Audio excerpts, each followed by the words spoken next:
প্রিয় শিক্ষার্থী, স্বাগত জানাচ্ছি আইসিডি ক্লাসে। আজ তোমাদের সাথে আলোচনা করব একাদশ দ্বাদশ শ্রেণীর আইসিডির তৃতীয় অধ্যায়ের নাম্বার সিস্টেমের কনভারসেশন চ্যাপ্টার থেকে। আর কনভারসেশনের আজকের তোমাদের পর্ব দশম। আজকের পর্বে আমরা দেখাবো কিভাবে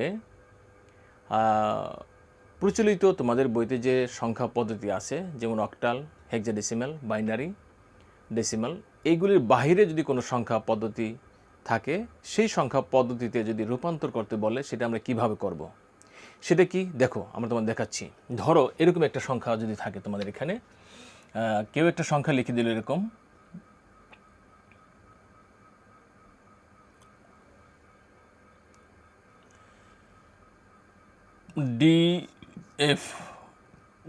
DF6। এই সংখ্যাটা মনে করো DF6 আছে হেক্সাডেসিমাল।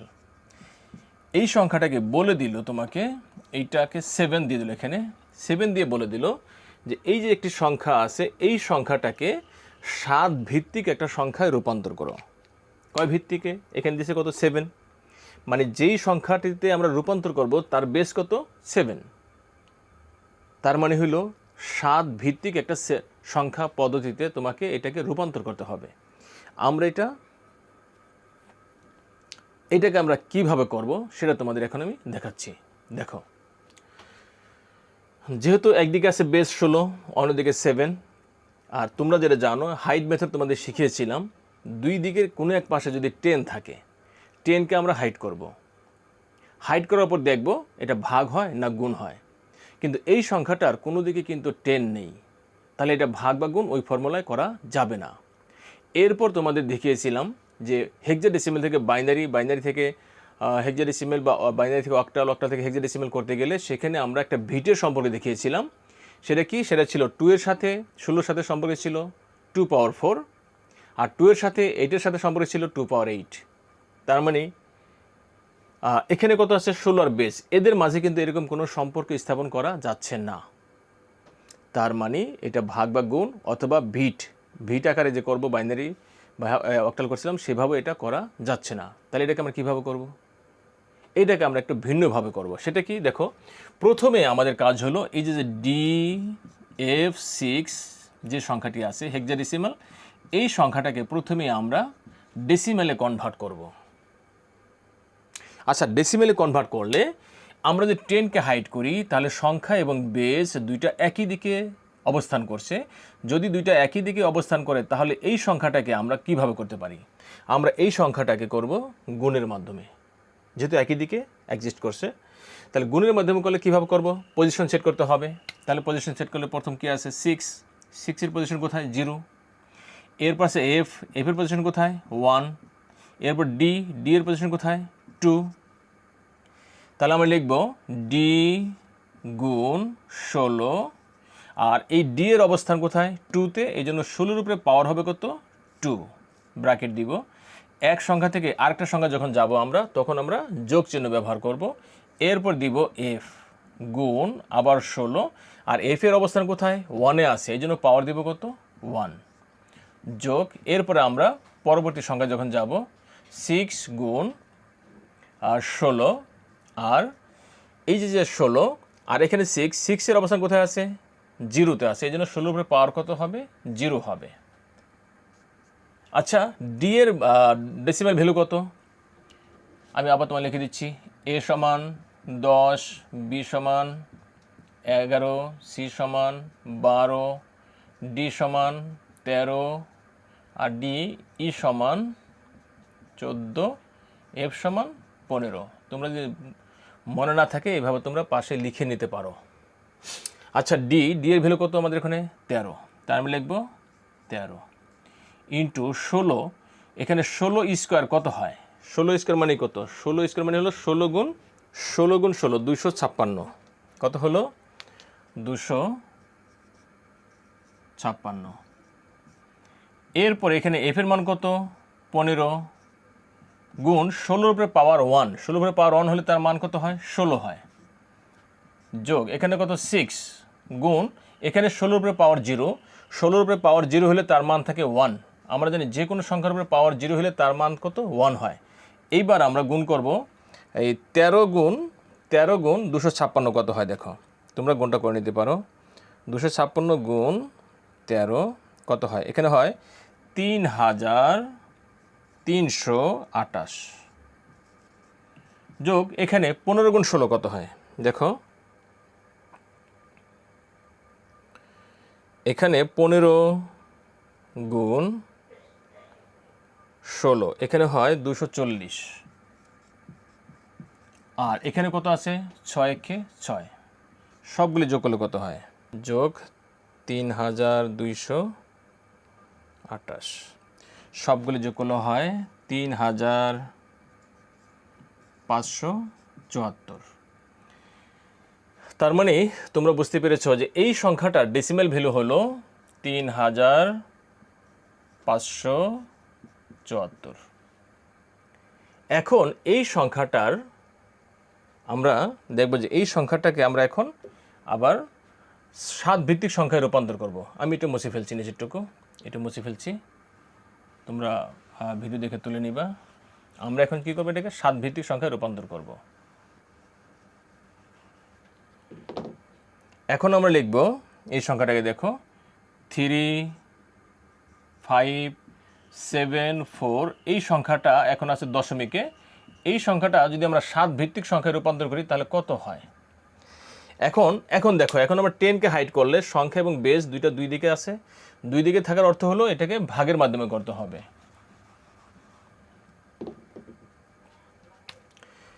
এই সংখ্যাটাকে 3574 এটাকে ভাগ করবো কত দিয়ে? 7 দিয়ে ভাগ করবো। আমি ভাগটা এখানে করে দেখাচ্ছি তোমাদের, অঙ্কটা খুব বড় হয়ে যাচ্ছে।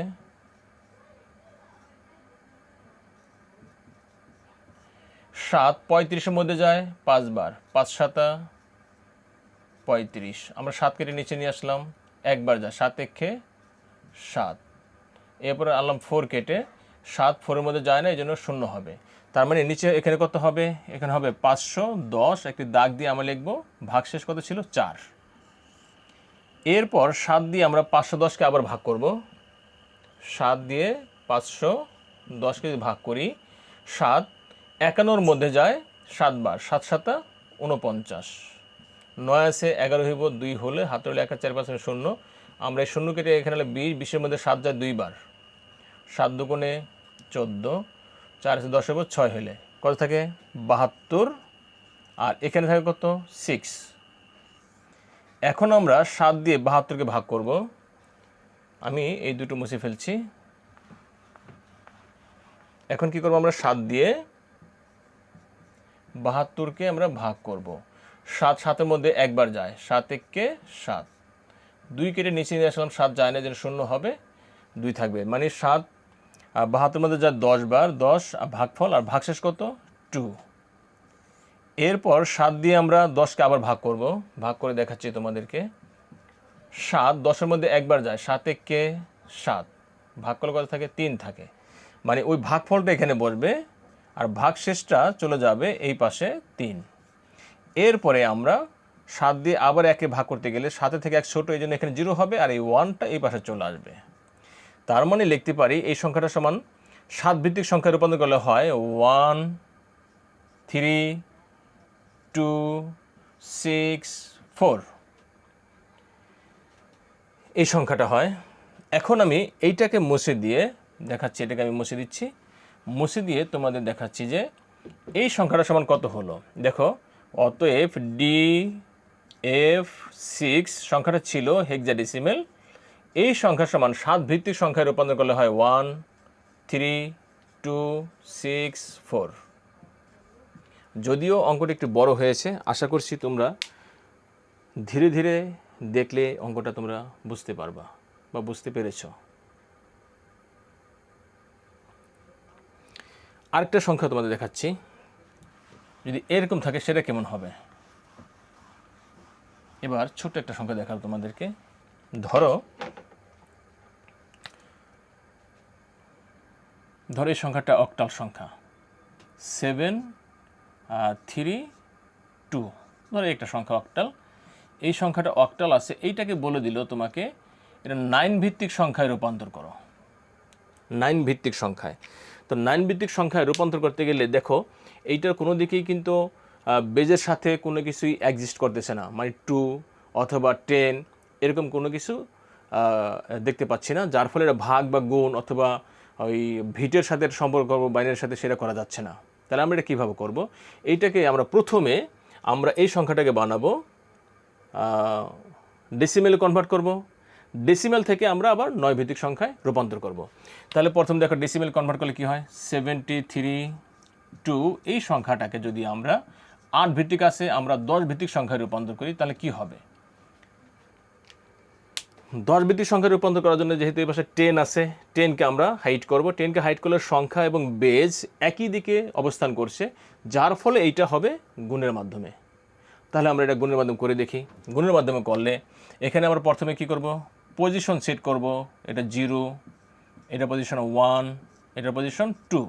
তাহলে আমরা লিখব 7 × 8, 7-এর পজিশন 2, এই জন্য পাওয়ার দিলাম 2। এরপরে 3 × 8, 3 পজিশন 1, এরপরে যোগ চিহ্ন দিব। এরপর লিখব 2 × 8, আর এই 2-এর পজিশন 0। দেখো আমরা লিখতে পারি 7, আর এখানে 8² মানে কত হয়, 8 এটা 64 হয়, তোমরা জানো এটা। এরপর এখানে কত 3, আর 8-এর উপর পাওয়ার 1 দিলে কত হয় 8 হয়, তো 3 আর কত হয় 24 হয়। যোগ এখানে দেখো 8-এর উপর পাওয়ার যদি আমরা দিই 0 যদি থাকে তাহলে 1 হয়, সেই 1কে 2 দ্বারা গুণ করলে কত হবে 2। এখানে গুণ করলে কত হয় 64 7, 4 7 28-এর নামে 8, হাতে হলো 2, 6 7 42 2 কত 44, 488 যোগ 24 যোগ 2, সবগুলো সংখ্যা যোগ করলে হয় 2 আর 4 6, 6 আর 14 নামে 4, হাতের হলো 1 আর 2 3, 3 আর 4 7 আর 4। তার মানে এই সংখ্যাটা সমান ডেসিমেলে কনভার্ট করলে পাই আমরা 4 7 4। এখন আমরা এটাকে 9 ভিত্তিক সংখ্যায় রূপান্তর করব। এই যে এই সংখ্যাটা যে পেলাম এটাকে আমরা 9 ভিত্তিক সংখ্যায় রূপান্তর করব। তাহলে আমরা একটু মুছে ফেলছি।